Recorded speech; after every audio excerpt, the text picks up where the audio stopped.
Joining me now is United Refining Company Chairman and CEO and the Chairman and CEO of Red Apple Group, John Catsimitidis, back with us. John, good to see you. We've talked a lot about inflation and your firsthand knowledge of what's going on at the cash register these days. How worried are you that this strike spikes another inflation string of moves? Right now, inflation is going to go up again. Produce prices, food prices, because of the strike, are going to go up again. And then Kamala Harris, the vice president, is going to accuse us of price gouging. But it was very simple for the current president of the United States, who is a Democrat, and theoretically wants Kamala Harris reelected, to extend it 60 days beyond Election Day. What do we have, 35 days to Election Day? Nobody understands why the president did not extend it 60 days, other than the fact that he is still very upset. President Biden and Jill Biden are very upset that they got stabbed in the back by, whether it was Nancy Pelosi, whether it was Kamala Harris, whether it was President Obama. Who knows who did the demand that they don't run again? But it was a coup at the White House, and President Biden is not like it. What happens is prices will go up again. Now you have the East Coast closed from products coming in. You got the Suez Canal, the Red Sea still closed on oil. So oil is $10 or $15 higher than it should be because the Suez Canal and the Red Sea are closed. Food prices are going to go up again.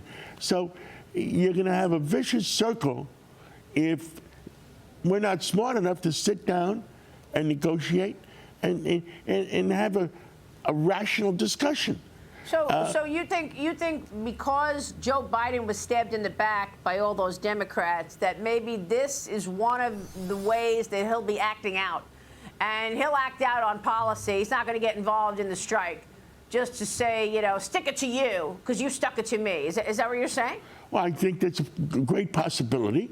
And The fact is, he could have extended it 60 days and have binding mediation or have some kind of mediation and do the right thing. But this is going to hit right between the eyes in the next 35 days on Election Day. Well, I mean, not only the food prices, you know, we're building buildings and we need the windows. And guess what? The windows are on a ship someplace or whatever. And that's going to delay things. That's a good point, because whatever you need to make progress, whether it's building homes or selling goods, you've got a wrench thrown into everything because you don't have the materials you need. They're on a ship somewhere.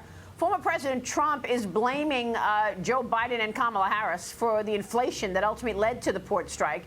He told Fox Digital, everybody understands the dock workers because they were decimated by this inflation, just like everybody else in our country and beyond. Biden weighed in yesterday in an official statement. Joe Biden says this: collective bargaining is the best way for workers to get the pay and benefits they deserve.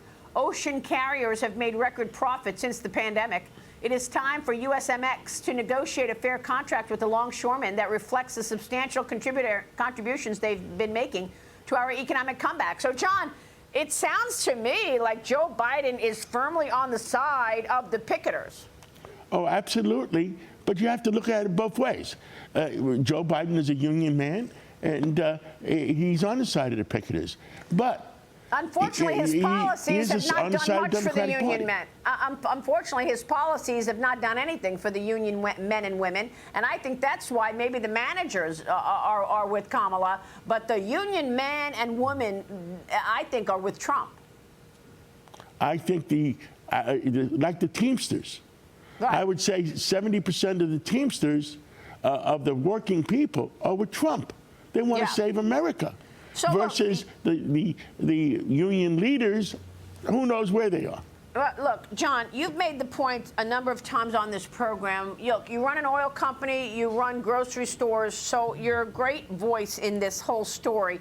And you've made the point in the past that when you get oil prices down, that's going to be the most important thing to get inflation overall down. So the strike could cause many product shortages, including food, clothing, auto parts, electronics, medical supplies. Some organizations are warning 1 day of striking causes 5 days of backlogs. But the Department of Agriculture is out with this statement, saying our analysis shows we should not expect significant changes to food prices or availability in the near term. Our administration supports collective bargaining as the best way for workers and employers to come to a fair agreement. So they all got the talking points with the collective bargaining. In terms of energy, the Department of Energy says this: the strike will not impact crude oil, natural gas, and other liquid fuel imports or exports. As such, operations are handled by other workers. The strike will not have any immediate impact on fuel supplies on prices, John. So give us your take on exactly what gets impacted. You as an oil man, as well as a grocery man, what are you waiting for that you think you're not going to get your hands on? And how significant could a spike in inflation be, and when? Maria, the Suez Canal, the Red Sea is still closed. Right. If it wasn't closed, oil would be down $10 to $15 a barrel. The fact that right now the East Coast is closed, and that's going to affect food prices. So it's oil to food to interest rates, because oil prices stay up, causes food to stay up, and causes inflation goes up, and guess what? Then that's why interest rates are up, and that's why the real estate market gets destroyed. It's step by step by step. All right, John, we're going to be watching the developments here. Thanks very much for talking us through it. Brent and crude up about 3% right now. Stocks are lower. Futures indicating a decline at the start of trading this morning in less than an hour's time. We'll be right back.